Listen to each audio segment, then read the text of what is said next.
Welcome everyone. While we arrange with the agent the best time to go and view the property, what I'm going to do is I'm going to show you how to make a super simple, mega easy lemon curd. And I'll put the ingredients in the description below. So you need 60 ml of lemon juice, which you can get from about 2 lemons. Also you need 2 teaspoons of finely grated lemon zest from these lemons. 4 egg yolks, and I'll show you a trick with the bottle later if you're not familiar with it. 42 grams of salted butter and 69 grams of just ordinary granulated sugar.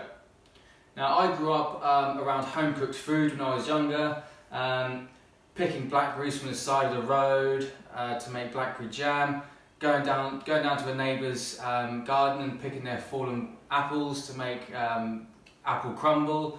One of my fondest memories is helping my mum to make crab apple jelly, which was always a family favourite. Absolutely love at Christmas time when I was younger. You get jams and preserves given around in the family, and they just have like a bit of cloth over the top, wrapped in a big elastic band. So that's kind of my youth, and that's something that we really want to bring into Jack and Hilda's, is that traditional homely kind of cooking style, but a little bit more modern touch. If you do like what we're doing and you want to follow us more and keep up to date, you can always check us out on Facebook and Instagram, which is @JackandHilda's. Alright, so without further ado, let's make some lemon curd. Okay, so the first thing we're going to do once we've washed the lemons just under cold water is we're going to take our zesting tool. You can use the side of the cheese grater, that funny little one, or you can use one of the file ones as well. But what we're looking for is a really fine zest, not a big sort of potato peeler kind of thing. And you just want to take the zester in your hand and just work it down. You can see there, nice long strains of zest coming out. You can do smaller strings if you want a less long strain of zest, and just basically work down like that. There's plenty of zest in both lemons to get 2 teaspoons. So you don't need to get all the zest off all the lemon. And you don't want to cut too deep either, because you end up getting the pith that's underneath the zest. You only want that really, really thin layer of bright yellow colour. Alright, and that should be enough. Just measure out 2 teaspoons, roughly. It doesn't have to be exact. The more zest that you use, the more zesty it becomes. Funny. Put that in there.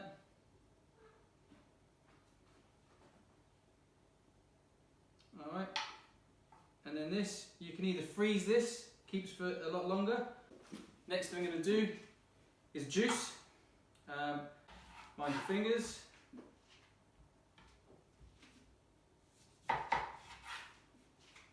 Alright. And again, just juice the lemons.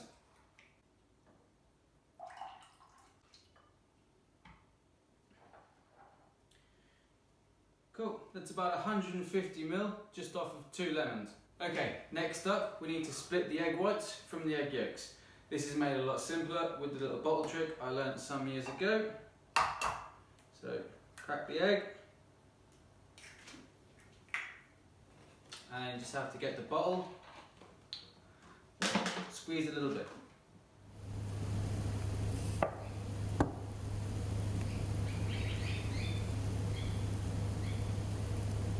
And up comes the yolk. Perfect. Don't forget, you can always use this to make macaroons. Might show you that later. So, while you weren't looking, I measured out the sugar, 69 grams, the butter, 42 grams.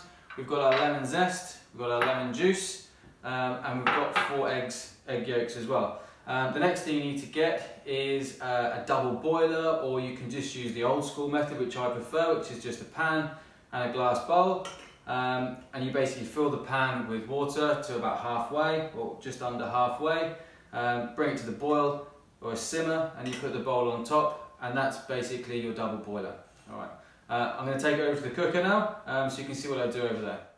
So now the pan's coming to a slight boil, I'm going to start adding the ingredients. One thing to note, if you are working with children, keep the handle to the inside or the outside of the cooker. Never have it poking out here. If you have it poking out here, it just means that it can cause an accident. Okay, so that's boiling nicely. What I'm going to do is I'm going to put my ingredients in one by one. And you want to keep whisking it until everything is mixed together and until it coats the back of a spoon. Perfect. Okay, so all I'm going to do now, I'm going to pour this into this little ramekin here, and just with a piece of cling wrap, you want to wrap it over and just press it down into there, just so that there's no air on top of it. Just like that. The only thing left to do now, put it in the fridge, wait till it cools down fully, and then nom nom nom. While we wait for that to cool down, if you want to tag anyone in the comments, like and share this around with anyone that might be interested in trying out this really super simple recipe.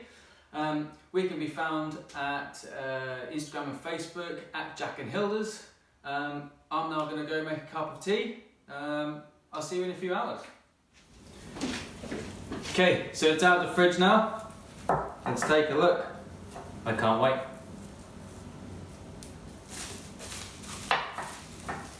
Oh wow, that looks absolutely delicious.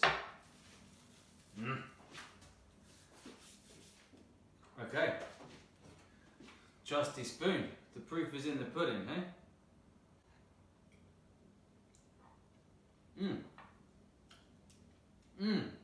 That is absolutely delicious.